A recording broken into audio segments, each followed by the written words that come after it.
His fiancée left within 4 hours of hearing the news. The housekeeper he had never properly looked at in 5 years stayed through the night, checking on him every hour, adjusting his pillows, making sure the room was the right temperature, doing all of this without being asked and without expecting anything in return. This is the story of Ethan Caldwell. He was 32 years old. He lived in a 9,000 square foot home in Bel Air, with views of Los Angeles that people drove slowly past just to photograph through the gates. He had a wine cellar, a car collection, a personal chef on call 3 days a week, and a woman named Marina Reyes who had worked in his house for 5 years and whose last name he had only recently learned. He had not learned it through any particular effort.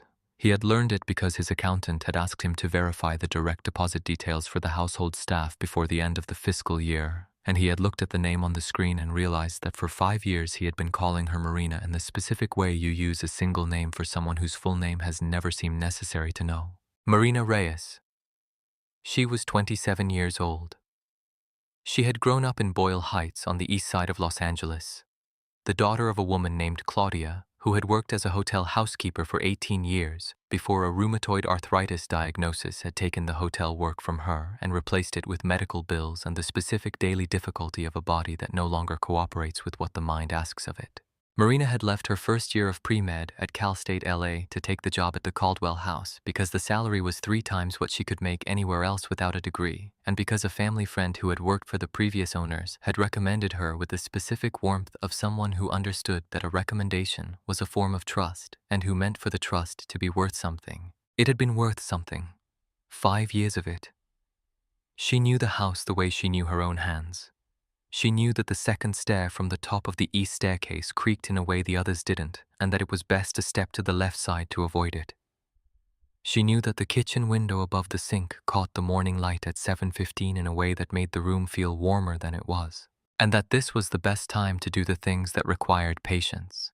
She knew that Ethan Caldwell took his coffee with 1 sugar and a half, not 1 full sugar and not without, a distinction that had seemed arbitrary when she first learned it and that now seemed as natural as her own name.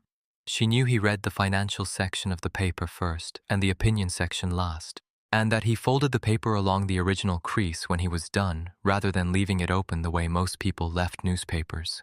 She knew these things the way you know the things you have paid quiet attention to across 5 years of being in a space without being seen in it. She was not invisible because she was unworthy of being seen. She was invisible because the room she moved through had organized itself around the understanding that she was part of the house's function and not part of the house's community, and that understanding had never been examined by the person most responsible for examining it. Victoria Ashworth had been Ethan's fiancée for 3 years. She was 30 years old. She had grown up in a family that had old money in the specific way of families, where old money is the organizing principle around which everything else arranges itself, including the children. She was beautiful in the way that access to the best of everything from birth produces a specific and cultivated beauty that required considerable maintenance and received it. She was not a bad person in the way that bad people are simply bad. She was a person who had grown up in a world that had organized itself consistently around her preferences and her comfort and her importance, and who had therefore developed the specific blind spots that worlds organized around a single person's centrality tend to produce in that person. She did not know she had these blind spots. Most people don't. She had met Ethan at a charity auction in Santa Monica 3 years ago. She had outbid him on a piece of art she had not particularly wanted because the piece had stopped mattering and the bidding itself had become interesting. He had found this genuinely funny rather than irritating, which had surprised her, because most men she knew would have been irritated. And she had accepted his invitation to dinner that same evening with the specific curiosity of someone who has encountered something unexpected. 3 years of dinners and vacations and events and the particular intimacy of people who spend enough time together to develop a shared language and shared references had produced in both of them the assumption of a future together that had never been explicitly examined. The engagement had followed from the assumption more than from a decision, which was its own kind of information that neither of them had been prepared to receive at the time it was available. The doubt had been growing in Ethan for 6 months. Not the doubt of someone who has fallen out of love, because he was not entirely certain he had ever been in it in the specific way that the word required. The doubt of someone who has noticed a pattern and cannot stop noticing it. The pattern was this. When something was difficult or inconvenient or unglamorous, Victoria found a way not to be there for it. It was never dramatic. She never refused anything directly. She simply had prior commitments that had slipped her mind, or a headache that had come on suddenly, or a friend who was going through something that required her presence elsewhere. The result was the same each time. When the difficulty arrived, Ethan was alone with it. He had told himself for 6 months that this was not what it looked like. He was running out of ways to believe that. It was his closest friend, Dr. James Whitfield, who had listened to 6 months of this with the patience of someone who has known a person long enough to know when they are circling a conclusion they have already reached. James was a 34-year-old internist who had met Ethan in college and who had the specific quality of friends who tell you the truth and the specific quality of doctors who understand the relationship between what the body reveals and what the mind resists. He had said, over drinks on a Thursday evening at a bar in Culver City where neither of them would be recognized, "Ethan, you already know what you're going to find." Ethan had said, "I want to be certain." James had said, "Nobody is ever certain." Ethan had said, "I want to be as certain as it's possible to be."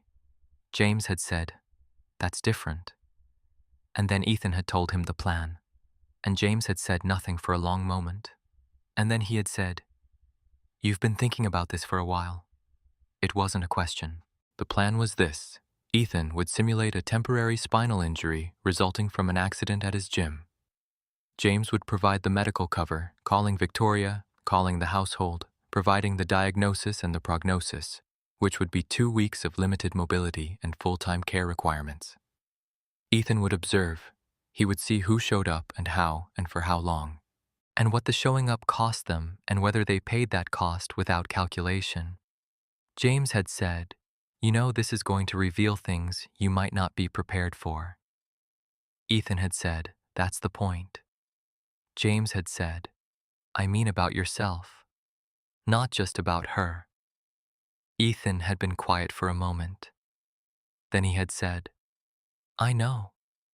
James had agreed to help on 2 conditions: that the plan lasted no more than 2 weeks, and that Ethan accepted responsibility for whatever the plan produced, including the parts that required accepting something he had been avoiding accepting. At 6:15 on a Tuesday morning in October, everything was in place. Marina had arrived at the house at her usual time, moving through the kitchen with a quiet efficiency that was simply how she moved through the world. Ethan was in bed. Victoria was in the guest suite, which she had been using for the past month due to what she described as Ethan's restlessness keeping her from getting the sleep her skin required. The detail had registered in him when she said it and had not left. James called Victoria at 7 a.m. with the voice he used for delivering serious information, which was the voice of someone carrying weight they would prefer not to carry, but who understands that the carrying is what the situation requires. He told her about the accident at the gym. He told her about the spinal compression and the temporary paralysis from the waist down and the prognosis of 2 weeks with proper care. Victoria made the sounds of someone who has received alarming news.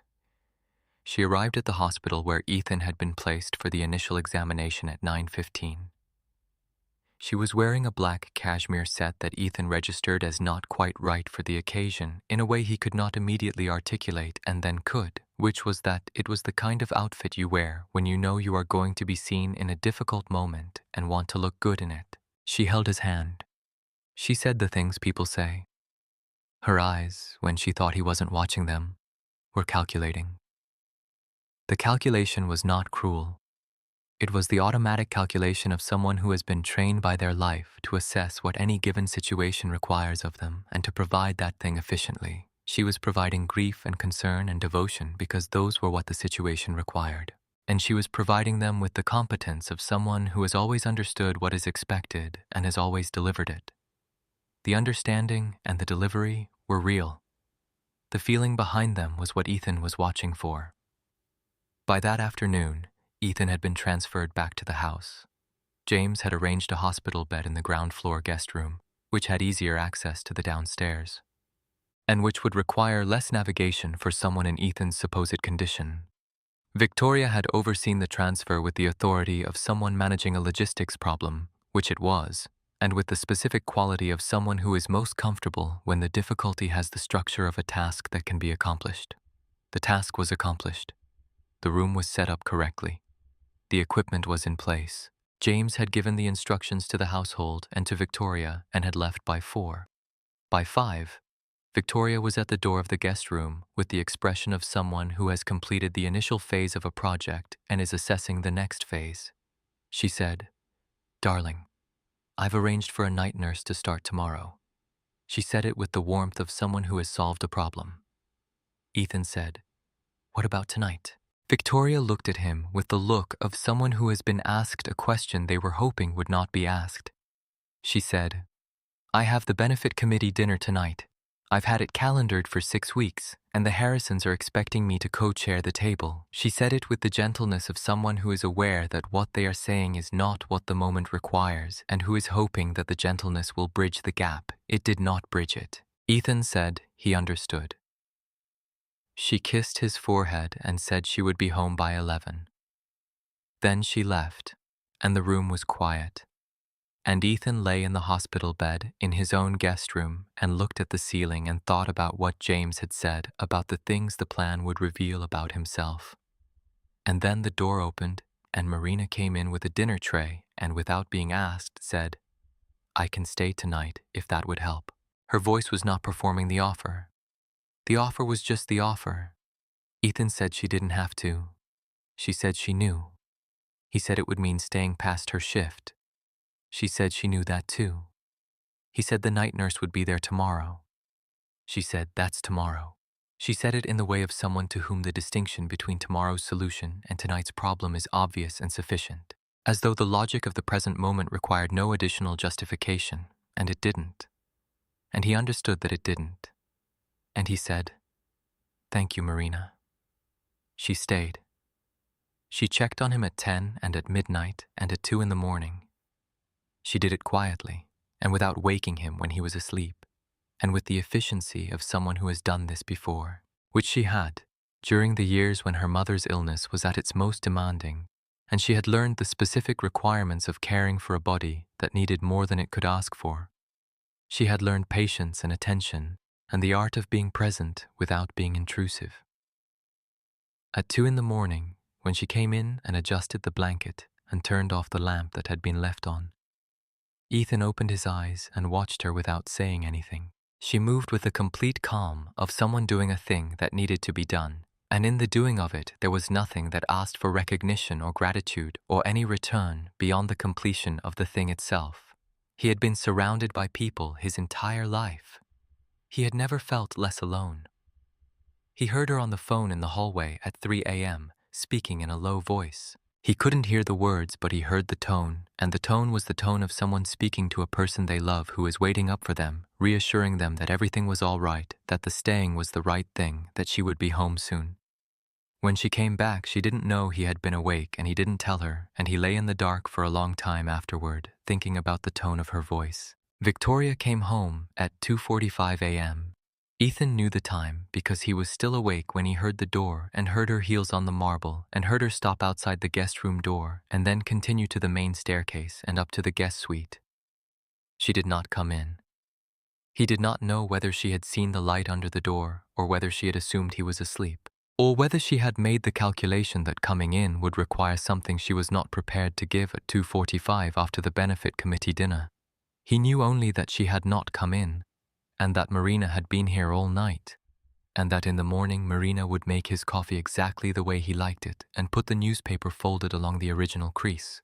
And remember that he was allergic to the lilies that Victoria kept ordering for the hall arrangement, even though he had mentioned it twice, and that none of these things would be mentioned or performed or offered for any reason except that they needed to be done, and she was the person who had decided to do them. His father arrived on the second day.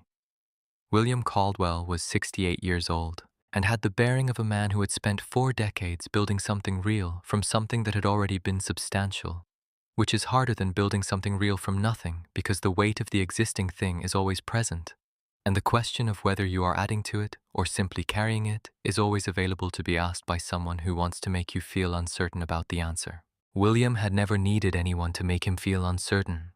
He had done the work.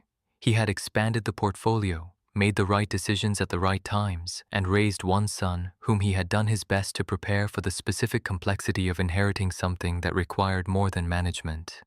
He had tried to pass along the understanding that what mattered was not what you had, but what you did with what you had, and what kind of person you were in the doing. He had tried. He was not always sure it had landed.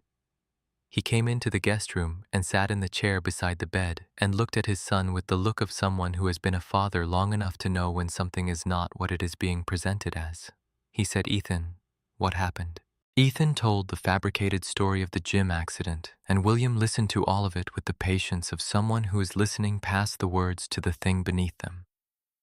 When Ethan finished, William said nothing for a moment. Then he said, "And how is your back feeling?" The inflection was the inflection of someone asking a question they already know the answer to in order to give the person being asked the opportunity to tell the truth. Before the asking of a more direct question makes the truth unavoidable. Ethan said it was improving. William said, "Good." Then he said, "Marina, can you give us a moment?" And Marina, who had been straightening the bookshelf in the corner so quietly that Ethan had almost forgotten she was there, said of course, and left. William waited until the door closed. He said, "You moved your left foot when Victoria mentioned the Harrison dinner last night. I was in the doorway. You didn't see me." Ethan felt the specific sensation of someone whose plan has been discovered by the one person whose discovering it is both the most expected and the least comfortable outcome. He said nothing. His father said, "I'm not angry. I'm asking you to tell me what you're actually doing and why. Because whatever the reason, I'd like to understand it." Ethan told him. He told him about the 6 months and the pattern and the benefit dinner and the way Victoria's eyes calculated when she thought he wasn't watching them. He told him about James and the plan and the 2 weeks. He told him everything except the part about Marina, because he didn't yet have the words for that part, or he had the words but wasn't ready to say them to his father, who would understand them precisely, and whose understanding felt like a door he wasn't yet ready to open. William listened to all of it without interrupting. When Ethan finished, William was quiet for a long time. Then he said something that Ethan had not expected, which was that Ethan's mother had done something similar before accepting William's proposal 34 years ago. She had told William that her family had lost most of their money in a bad investment. She had watched who left and who stayed. William had stayed. Every other man she had been seeing at the time had found reasons not to call. Ethan said, "You never told me that." William said, "She asked me not to until I thought the moment was right. She said you would need it more than I would." He said it simply, as a fact, without decoration. The plainness of it was its own kind of weight. Ethan looked at the ceiling for a moment, and then looked at his father and said, "She would have seen through Victoria in 5 minutes." William said, "In 2. He smiled briefly, and then the smile did what smiles do when the thing underneath them is not simple. William found Marina in the kitchen before he left. He had been coming to this house for 7 years, first as Ethan's father visiting his son's home, and later as someone who had occasion to observe the way a home functions when you pay attention to the functioning. And he had noticed Marina across those 7 years in the way that you notice something that is consistently and quietly excellent. He had a question he had been wanting to ask and now seemed like the time to ask it. He said, "Marina, I hope you don't mind my asking something directly." She said, "Of course not." He said, "Why did you stay last night?" She considered the question with the seriousness it deserved, the seriousness of someone who doesn't give answers they haven't thought through. She said, "Because nobody should be alone when they're not well, not even people who have everything." He looked at her for a moment. Then he said, "My wife used to say something almost exactly like that." He didn't explain which wife. That evening, Marina came to check on Ethan, and he was looking at a photograph on the table beside the bed. His mother, Ellen, in a garden somewhere, laughing at something off camera. He had put it there when he moved into this house and had never moved it. Marina had dusted it every week for 5 years without being asked. He said, "Did you know my mother?" She stopped and looked at the photograph and said, I never met her, but I know how she took her coffee and what flowers she liked and how she preferred the house to smell in the mornings. I know her through the things she left in this house. Ethan looked at her. He said, What do you mean? Marina said, The way a house is set up tells you about the person who set it up. Your mother chose the light fixtures in the kitchen because they would catch the morning sun. She planted the lemon tree by the east window because she wanted the smell in the summer. She kept the library the way she kept it because she believed a library should feel like a room you could get lost in. She was someone who thought carefully about what other people needed. Ethan said nothing for a moment. He said, She would have liked you. Marina said, That's a kind thing to say. He said, I don't mean it as a kindness. I mean it as an observation. She looked at the photograph for another moment, and then she straightened the blanket at the foot of the bed, which did not need straightening, and she said, I'll bring dinner in 20 minutes, and she left. And Ethan lay in the growing darkness of the room and understood that he was in the middle of something he had not planned for. On the third day, William told Ethan something he had found when he stopped by the library on his way out the previous evening.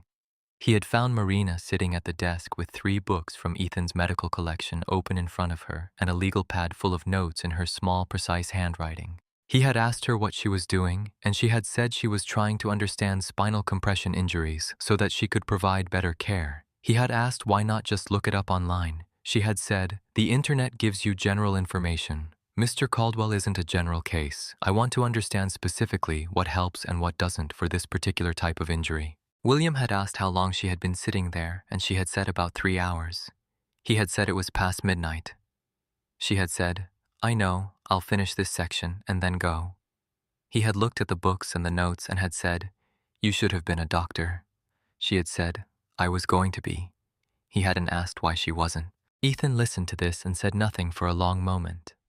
He thought about Victoria at the same hour, somewhere in the upper floors of this house, sleeping in the Egyptian cotton sheets that she had selected for the guest suite because she found the existing sheets insufficiently soft. He thought about what the same 3 hours looked like on those 2 different sides of the same house. He did not say any of this to his father because the saying of it would have required words he was not yet ready to use. On the 4th day, he asked Marina the question directly. He said, Marina, I want to ask you something personal. And I'm asking because I realize that I have been in the same house with you for 5 years and I don't know the answer to this basic question. She said, Go ahead. He said, Why did you leave school?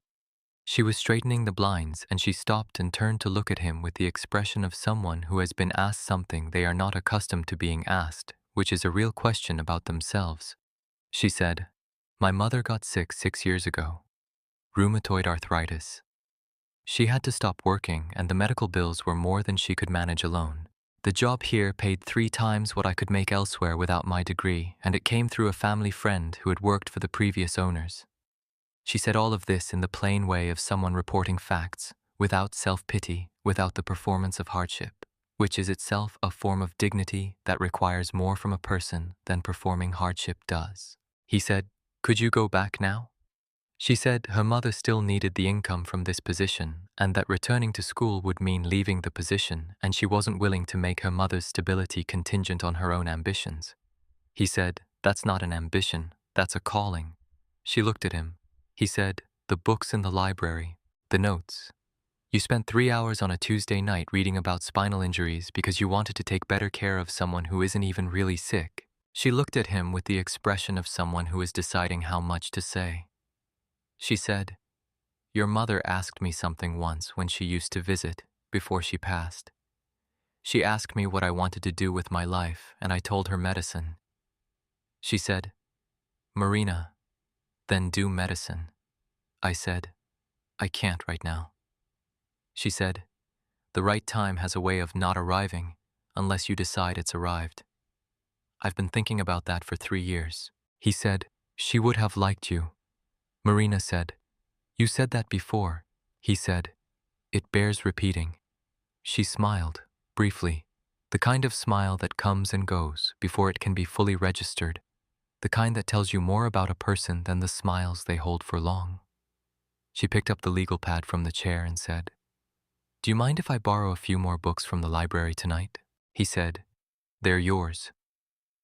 She said, "I'll return them when I'm done." He said, "Marina, you can keep them." She looked at him for a moment, and then she said, "Thank you, Mr. Caldwell," and left. Victoria came to the guest room on the morning of the 5th day. This was notable because she had not come on the second or third or fourth mornings, having offered each time a reason that was not unreasonable and was therefore not dismissible, the way all the reasons had been since the beginning. She came in with coffee, which she had not made herself but had taken from the kitchen, and which she had not prepared in the way Ethan preferred, because she did not know how he preferred it, which she had never needed to know because there had always been someone else who knew. The coffee was wrong. He drank it without saying so. She sat on the edge of the chair and crossed her legs and said, "I've been doing some thinking." She had the air of someone who has rehearsed an approach. She said, "I know I haven't been here as much as I should be." He said, "You've been busy." She said, "Yes, but that's not entirely the reason, and I want to be honest with you." He said, "Please." She said, "I've been afraid." He said, "Of what?" She said, "Of hospitals and illness and the reality of what this might mean long term." He said, "It's temporary." She said, "I know, and that's part of what I've been processing." She said it with the careful delivery of someone who has found the framing that allows them to present avoidance as self-awareness. He watched her give the performance of honesty that was not dishonest, but was not what it was presenting itself as. And he understood, with the specific clarity of someone who has been watching carefully for 5 days, that he was watching someone manage a situation rather than respond to it. He said, "Victoria, what would you do if it weren't temporary?" She said, "What do you mean?"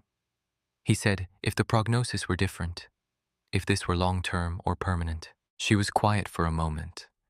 The quality of the quiet was the quality of a person computing rather than feeling. She said, "I would support you in every way available to me." She said it with conviction. He believed she believed it. He did not believe it was true. There is a difference between believing a thing and the thing being true, and the difference matters. After Victoria left for her morning Pilates class, which she had mentioned was non-negotiable due to the stress of the past week, Ethan lay in the guest room and thought about what James had said about the things the plan would reveal about himself. He had been thinking about it across 5 days, and he understood now what James had meant. The plan had not only revealed Victoria, it had revealed him. It had revealed 5 years of not seeing what was in the same house with him every day. Not seeing because he was blind. Not seeing because the house had been organized around the assumption that Marina was part of the house's function and not part of the house's community, and he had accepted that organization without examining it, and the accepting was his. The function and the community division was not something Marina had created. It was something he had inherited and maintained without question and without awareness and without any of the good intentions he had believed organized his life. On the 6th evening, his Aunt Catherine had a cardiac event. Catherine was 61 years old and was his mother's older sister, and the closest family he had aside from his father, and the call came from the hospital at 9 p.m. while Marina was bringing the evening tea, and Ethan picked up his phone and listened and felt the floor of the fictional Paralysis give way to something real and urgent. He looked at Marina and said, "My aunt." She said, "Go." He said, "I need to tell you something first." She said, "Go." He stood up. Marina's eyes registered what had happened with the specific quickness of someone who reads physical information accurately. She said nothing for a moment. He said, "There's no injury. There was never an injury. I fabricated the paralysis to test whether Victoria loved me for who I am or what I have. I'm sorry. I'm sorry for involving you in it without your knowledge. I'm sorry for the nights you stayed and the mornings you came early and the books you borrowed and the notes you took." The expression on her face moved through several things in a short time, not with drama, with the quiet speed of someone processing information they were not expecting and integrating it with everything that came before it. She said all of it was to test her. He said yes. She said, "And the nights I stayed." He said, "That was real. I mean, your staying was real. I didn't engineer it." She said, "But you let it happen, knowing it was built on something false. He said yes. She said, "Go to your aunt." And she turned and left. The drive to Cedars-Sinai took 19 minutes. His father met him in the lobby. They sat together in the waiting area while the doctors worked and the hours moved at the specific pace of hospital hours, which is slow in the way of things that cannot be rushed and that require you to be present in a way that most of modern life is designed to help you avoid. William did not ask about what had happened with Marina. He had heard enough when Ethan told him about standing up. The rest he could infer. Catherine was stable by 2 a.m. The cardiologist was cautiously optimistic. They would know more in the morning. Ethan and his father sat for another hour, and then Ethan drove home along Mulholland Drive with the windows down and the October air coming through and the city below him doing what cities do at 3 a.m., which is go on with the ongoing business of being a city without regard for what any individual within it is processing on any given night. He came through the side entrance of the house at 3:15, and the kitchen lights were on. He stopped in the doorway. Marina was at the counter with a cutting board and a pot on the stove, and the specific quality of someone who has decided to do something useful while waiting, not for any strategic reason but because doing something useful is simply how she exists when there is something useful to be done. She heard him and turned. She said, "How is she?" He said, "Stable." She said, "Good." She turned back to the stove. He said, "Marina, you're still here." She said, "I thought you might be hungry when you got back." He said, "Your shift ended 9 hours ago." She said, "I know." She said it the same way she had said it on the first night when he told her she didn't have to stay, as though the knowing were sufficient justification and needed nothing added. He sat at the kitchen table and put his face in his hands for a moment. He said, "I owe you more than an apology." She set a bowl in front of him. Chicken soup with fresh herbs, the smell of it filling the kitchen in the specific way that certain smells carry more than their chemistry, carrying memory and warmth and the particular comfort of something made by hand for a specific person. She sat down across from him, which she had never done before, and waited. He said, "My mother asked you to look after me." She said, "Who told you that?" He said, "Nobody. I figured it out." She was quiet for a moment. Then she said yes. She said, "She asked me in her last weeks. Not to look after the house, to look after you." She said you knew everything about business and nothing about the things that actually matter, and that she was worried about the people you would surround yourself with after she was gone and whether any of them would be honest with you when honesty cost them something. She said she trusted me to at least try. He said, "You've been trying for 5 years." She said yes. He said, "I didn't make it easy." She said no. He said, "Marina." She looked at him. He said, "I want to ask you something, and I want you to understand that the asking has nothing to do with what you say yes or no to after." She waited. He said, "If money and circumstance were not constraints, what would you be doing right now?"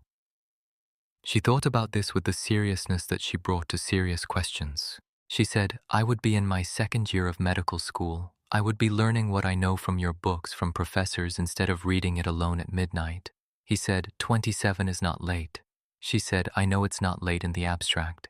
He said, "What if it weren't abstract?" She looked at him. He said, "I have an envelope in my jacket. I was going to give it to you before the call about my aunt." He took it from his pocket and put it on the table between them. He said, "It's a full scholarship to the UCLA School of Medicine. Tuition, housing, books, a monthly stipend for living expenses. It covers your mother's care as well, the full treatment plan." He said, "It's yours regardless of anything else." She looked at the envelope for a long time without touching it. She said, "Why would you do this?" He said, "Because you have been in this house for 5 years, doing more than the job required and asking for less than you deserved. And because my mother asked you to look after someone who turned out to need more looking after than either of you knew, and because you stayed up 3 nights reading medical books to better care for a man who was lying to you about being injured. And because that is exactly the kind of person the world needs more of in medicine." She touched the edge of the envelope with one finger. She said, "And the other part?" He said, "There's no other part." She said, You said it was mine regardless of anything else, which implies there isn't anything else. He said, I would like the chance to know you, not as an employer, not as someone you work for, as a person. I would like to have coffee with you when you are not in a uniform and when I am not in a hospital bed, real or fictional, and I would like to start there and see what honest looks like between us. She said nothing for a long moment. Then the door from the main hall opened and Victoria came in wearing a silk robe and with the expression of someone who has woken up at 3 in the morning and come downstairs for water and found something they were not expecting to find. She looked at Ethan sitting at the kitchen table. She looked at Marina across from him. She looked at the soup. She looked at the envelope. Her expression moved through several calculations in a very short time and arrived at the one that was most useful to her, which was not the truth. She said, Ethan, you're out of the wheelchair. He said, yes. She said, the doctor's called? He said, no. She said, then how? He said, there was never anything wrong with my back, Victoria. He said it without drama, as a fact. Her eyes went to Marina and then back to him, and the calculation that was happening behind them was visible in the way that calculations are visible when they are running at a speed that the face cannot fully manage. She said, I don't understand. He said, I think you do. She said, you faked it. He said, yes. She said, why? He said, because I needed to know whether you loved me or loved what I represent. She looked at him for a long time, and then she did something he had not expected, which was to stop calculating, just for a moment. The calculation stopped, and what was underneath it was visible, which was hurt, genuine hurt, and he understood that the hurt was real, and that the hurt did not change anything, and that both of those things could be true simultaneously. She said, that's not fair. He said, I know. She said, you made me into a test. He said, I know that too. She said, and what did I fail? He said, I don't think fail is the right word. He said, I think what I found is that we are very different people and that the difference was always there and that I found it easier not to see it than to deal with what seeing it would require. She said, and her. He didn't answer that. He said, Victoria, I think you deserve someone who is right for you. I don't think that's me. Victoria looked at Marina for a long moment with the expression of someone who has decided to say something and is choosing how to say it. Then she said, you've built this up into something it isn't. She'll go back to cleaning your house and you'll realize what you've given up. And by that time, I'll have moved on. He said, that may be. She said, men like you always come back to women like me. He said, I hope I'm not the kind of man that statement assumes I am. She looked at him one more time. Then she left the kitchen. The house was quiet. Ethan and Marina sat at the kitchen table and the soup cooled between them and neither of them spoke for a while. Then Marina said, she's not wrong that this is complicated. He said, most things worth anything are complicated. She said, I want to say something and I need you to hear it without it meaning more than it means. He said, okay. She said, whatever happens between us or doesn't happen, the scholarship is too much.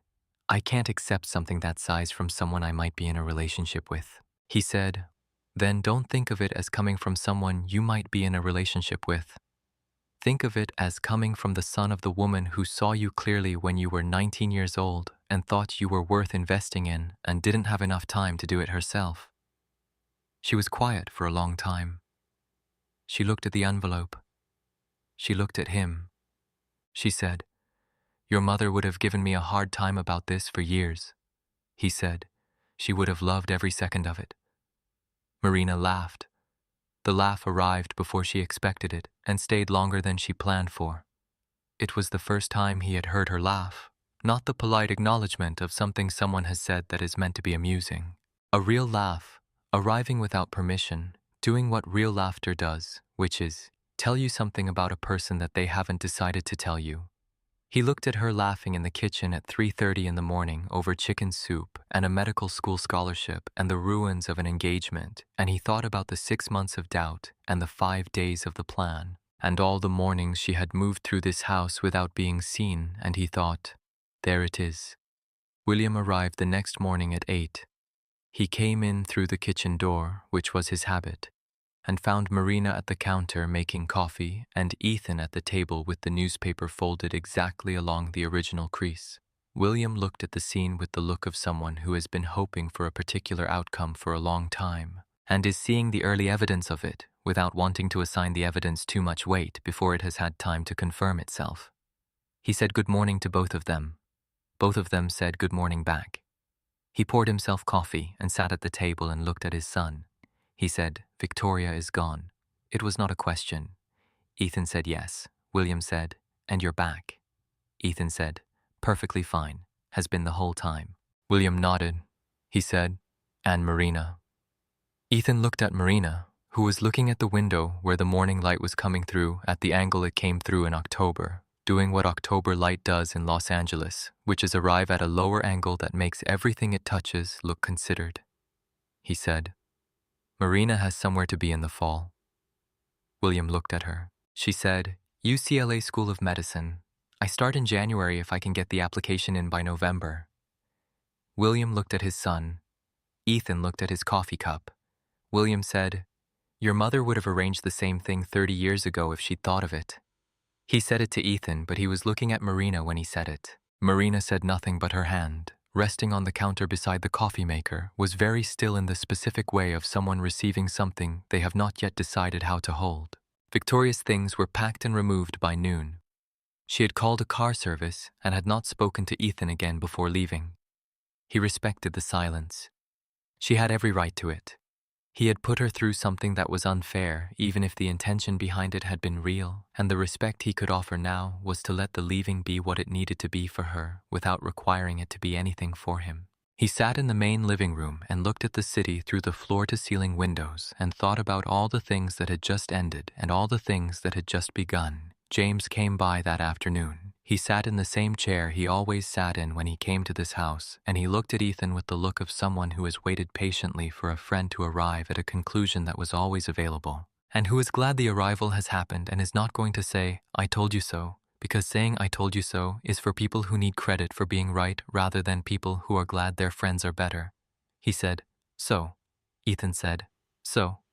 James said, "How's the back?" Ethan said, "Never better." James said, "Good. How's everything else?" Ethan said, "Complicated." James said, "That's the right word." They talked for 2 hours. About Victoria, and about the fairness and unfairness of what the plan had been, and what it had produced, and what Ethan owed to the people who had been part of it, without consenting to be part of it. About Marina, and the scholarship, and the coffee conversation that had happened at 3:30 in the morning in the kitchen. About what honest looked like between two people who had been in the same space for 5 years and had been strangers for all of it. James said, "You know there's no guarantee any of this works out." Ethan said, "I know." James said, "And you're prepared for that." Ethan said, "I'm prepared to try to be worth what trying requires, and to let whatever happens from that be what happens." James said, "That's the most grown-up thing I've heard you say in 15 years. Ethan said, "I had a good example." James said, "Victoria?" Ethan said, "No." James said, "Your father?" Ethan said, "No." James said, "Then who?" Ethan said, "Someone who stayed when staying cost something." Marina's application to UCLA School of Medicine was submitted on a Thursday. She submitted it from the library at the house in Bel Air, which she had always had access to and had never used for herself before, which was its own kind of information about the boundaries she had drawn around herself in this space, and what those boundaries had protected and what they had cost her. She submitted it and closed the laptop and sat for a moment in the quiet of the room. The books on the shelves around her were the books she had been borrowing for 3 years. She thought about Claudia, her mother, who was going to receive the call about the insurance coverage and who was going to ask a great many questions and whose questions were going to be difficult to answer in the way that all the true answers to questions about how something happened are difficult when the how involves a series of things that were each individually reasonable, and that the more was not something she had planned for or arranged for or pursued, but that it had arrived the way certain things arrive, in the space between doing your job and being a person, and that she was going to see what it became. She thought Claudia would have questions about that too. She was glad about the questions. Ethan knocked on the library door at noon. He came in with 2 coffee cups and set one on the desk beside the laptop and sat in the chair across from her, the way you sit across from someone you are learning how to be equals with, which is carefully and without the assumption that you know yet how to do it, but with the genuine intention of finding out. He said, "Did you submit it?" She said, "Yes." He said, "Good." She said, "I have a condition." He said, "I'm listening." She said, "I'll have coffee with you on Sundays. Not every Sunday, because I'm going to be a medical student, and medical students don't have every Sunday free, but some Sundays. And we start as 2 people who are learning each other without the history of this house or what happened in it or what either of us thought the other one was." He said, "That's more than fair." She said, "And I pay for my own coffee." He said, "On alternate Sundays." She said, "Every Sunday." He said, "Every Sunday." She said, "Good." He said, "Good." They drank their coffee. The library was quiet around them in the way that libraries built by people who believed in books are quiet, which is a fullness rather than an absence, the quiet of a room that holds things worth holding. The morning light came through the east window and moved across the shelves and across the desk and across the 2 coffee cups sitting beside each other, and neither of them said anything for a while, which was its own kind of beginning, the kind that doesn't require words to be real. William called that evening. He said, "I heard from James." Ethan said, "James talks too much." William said, "James knows exactly how much to talk." He said, "How are you?" Ethan said, "I'm all right." William said, "Your mother would have something very specific to say about all of this." Ethan said, "I know what she would say." William said, "What?" Ethan said, "She would say that the point of a test is not to pass it. The point is what you learn about yourself in the taking of it." William was quiet for a moment. He said, "She said something like that. Yes, not those exact words." He said, "She also would have said that the learning doesn't stop when the test ends." Ethan said, "I know." William said, "Do you?" Ethan said, "I'm starting to." William said, "That's enough for now." He said goodbye and ended the call with the efficiency of someone who has said what they called to say and trusts that it landed. Ethan put the phone down. Outside the windows, the Los Angeles evening was beginning its particular show. The light going from gold to amber to the deep blue that only comes to cities situated between mountains and water. He stood at the window for a while. He thought about the 5 years and what they had contained, and what he had missed in them through the specific failure of attention that comes from assuming you already understand the world you are in. He thought about his mother in this house, moving through the rooms with the quality of attention she had brought to everything, seeing the people around her for what they were rather than what they represented, and leaving in the people who worked here the specific impression of someone who had looked at them and found them worth looking at. He thought about a 7-year-old girl in Boyle Heights who had told her mother she was going to be a doctor, and a mother who had believed her, and an illness that had arrived and changed the shape of the path without changing the destination, because the destination was the kind that doesn't change when the path does. He thought about midnight in the library with medical textbooks spread across the desk and a legal pad filling up with precise handwriting and no one watching and no reward being anticipated and the doing being done anyway because the doing was the thing. He turned off the light in the living room and went to the kitchen and cleaned up the coffee cups from the afternoon and put them in the rack to dry the way Marina had shown him when he had asked, somewhere in the middle of the 2nd week, how she preferred the cups to be left. She had shown him and he had done it, and it had seemed like a small thing, and it was a small thing, and it was also the beginning of learning how to be present in a space he had been living in without inhabiting. Marina called her mother that night.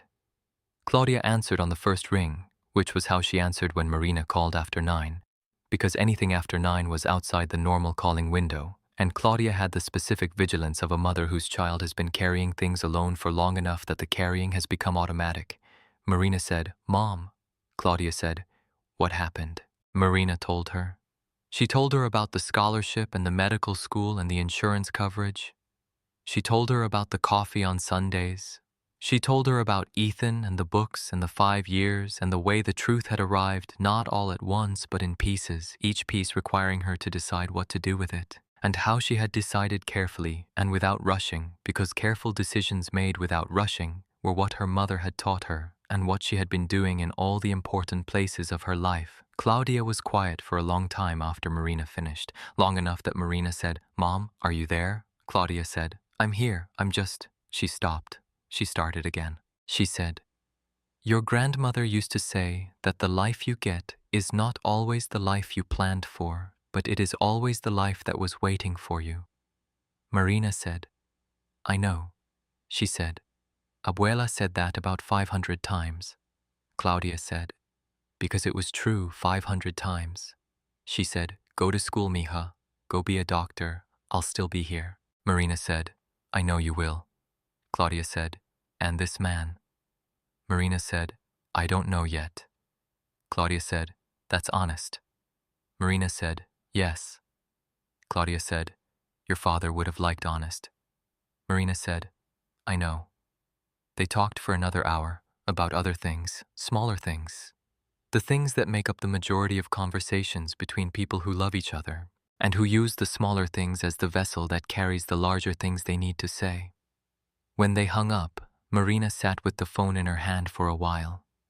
She was in the apartment she shared with her mother in Boyle Heights, the apartment with the window that looked out on the street and the kitchen that smelled of the sofrito her mother made on Sundays. She looked around the apartment at the things in it that were theirs, the photographs on the refrigerator, the calendar with the medical appointments circled, the stack of books on the coffee table that were Marina's, and the stack on the end table that were Claudia's. She thought about what she was walking toward and what she was not walking away from. Because you don't walk away from the place you came from by going somewhere new. You carry it. The Boyle Heights apartment and the sofrito and Claudia's laugh and the grandmother's saying and the 18 years of hotel housekeeping and the 6 years of medical bills and the 5 years of moving through a Bel Air mansion with the quality of attention that nobody had observed until it mattered. All of it comes with you. All of it is part of the doctor you are going to become and the person you already are. On the first Sunday in November, Marina arrived at a coffee shop in Silver Lake at 10 in the morning, wearing her own clothes, which were jeans and a green sweater that had been her grandmother's, and that she wore when she wanted to feel grounded in something that had preceded the current situation and that would continue past it. Ethan was already there, which surprised her because she had expected him to arrive exactly on time in the way of someone who has a driver and no reason to account for traffic. He was in jeans and a plain dark jacket, and he was looking at the menu on the wall with the concentrated attention of someone who takes menus seriously, which she found genuinely funny in a way she hadn't expected to find anything about him funny in a context outside of the house. He saw her and stood up and said, "I've been looking at this menu for 10 minutes and I cannot decide." She sat down and looked at the menu. She said, "The cortado." He said, "What's in it?" She said, "Espresso and warm milk." He said, "I'll have that." They drank their cortados and talked for 3 hours. Not about the house or the past 5 years or Victoria or the scholarship or any of the things that had produced this particular Sunday morning in Silver Lake. They talked about other things, books they had read and places they had been and things they believed about the world and things they were uncertain about and things they had wanted that they hadn't expected to want. They talked the way people talk when they are learning each other from the beginning, which is carefully and with genuine attention. When they left the coffee shop, the morning had become afternoon, and the Silver Lake streets were doing what Silver Lake streets do on Sunday afternoons, which is fill with the particular human activity of a neighborhood that has been many things and is currently being itself. Ethan said, "Same time next week?" Marina said, "I have a study group next Sunday." He said, "The Sunday after." She said, "Yes." She said, "And Ethan?" He said, "Yes." She said, "I paid for my own coffee." He looked at the receipt she was holding. He said, "You did." She said, "I know." He said, "See you in 2 weeks." She said, "See you in 2 weeks. If this story stayed with you, share it today with someone who has been seen too late by the people who should have seen them sooner. Share it with someone who stayed when staying was not required, and who did the work when no one was watching, and who deserved better than the invisibility they were given. Subscribe to this channel because there is another story ready for you, and I promise it will be worth your time. Thank you for being here. I will see you in the next one. and whose combination produced something that required the kind of explanation that is easier given in person over a long afternoon. She thought about what she would say. She thought that she would say that she had worked in a house for 5 years and that the house had turned out to contain more than she had expected when she arrived.